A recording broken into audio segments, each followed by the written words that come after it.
بسم اللہ الرحمن الرحیم، شروع اللہ کے نام سے جو سب پر مہربان ہے، بہت مہربان ہے۔ والتین والزیتون، قسم ہے انجیر اور زیتون کی۔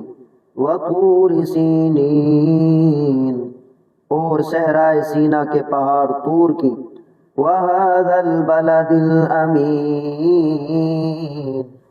اور اس امن والے شہر کی۔ لقد خلقنا الانسان فی احسن تقویم، کہ ہم نے انسان کو بہترین سانچے میں ڈھال کر پیدا کیا ہے۔ ثم رددناہ اسفل سافلین، پھر ہم اسے پستی والوں میں سب سے زیادہ نچلی حالت میں کر دیتے ہیں۔ إِلَّا الَّذِينَ آمَنُوا وَعَمِلُوا الصَّالِحَاتِ فَلَهُمْ أَجْرٌ غَيْرُ مَمْنُونٍ، سوائے ان کے جو ایمان لائے اور انہوں نے نیک عمل کیے تو ان کو ایسا اجر ملے گا جو کبھی ختم نہیں ہوگا۔ فَمَا يُكَذِّبُكَ بَعْدُ بِالدِّينِ، پھر اے انسان وہ کیا چیز ہے جو تجھے جزا و سزا کو جھٹلانے پر آمادہ کر رہی ہے؟ الیس اللہ باحکم الحاکمین، کیا اللہ سارے حکمرانوں سے بڑھ کر حکمران نہیں ہے؟ بلا وانا علی ذلک من الشاہدین۔ میرے محترم دوستو، انجیر اور زیتون فلسطین اور شام میں زیادہ پیدا ہوتے ہیں، اس لیے ان سے فلسطین کے علاقے کی طرف اشارہ ہے جہاں حضرت عیسیٰ علیہ السلام کو پیغمبر بنا کر بھیجا گیا تھا اور انہیں انجیل عطا فرمائی گئی تھی۔ اور صحرائے سینا کا پہاڑ طور وہ ہے جس پر حضرت موسیٰ علیہ السلام کو تورات عطا فرمائی گئی تھی۔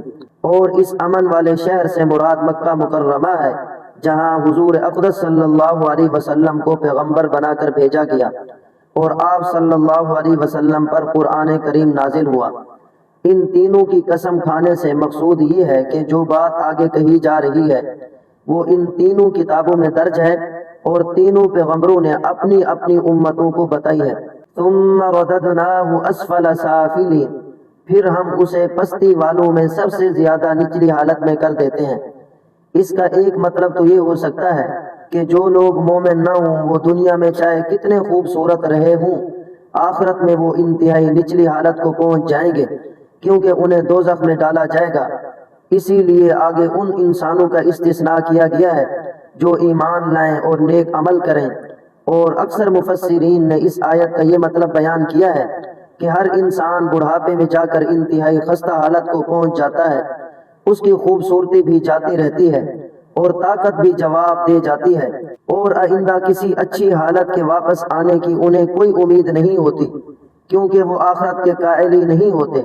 البتہ نیک مسلمان چاہے اس بڑھاپے کی بری حالت کو پہنچ جائیں لیکن ان کو یہ یقین ہوتا ہے کہ یہ بری حالت عارضی ہے اور آگے دوسری زندگی آنے والی ہے جس میں انشاءاللہ انہیں بہترین نعمتیں میسر آئیں گی اور یہ عارضی تکلیفیں ختم ہو جائیں گی۔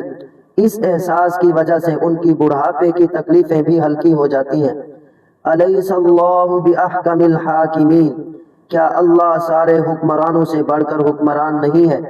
میرے محترم دوستو، ابو داؤد اور ترمذی کی ایک حدیث سے معلوم ہوتا ہے کہ اس آیت کو پڑھنے کے وقت یہ کہنا مستحب ہے، بلا وانا علی ذلک من الشاہدین، کیوں نہیں میں اس بات کی گواہی دیتا ہوں کہ اللہ تعالیٰ سارے حکمرانوں سے بڑھ کر حکمران ہے۔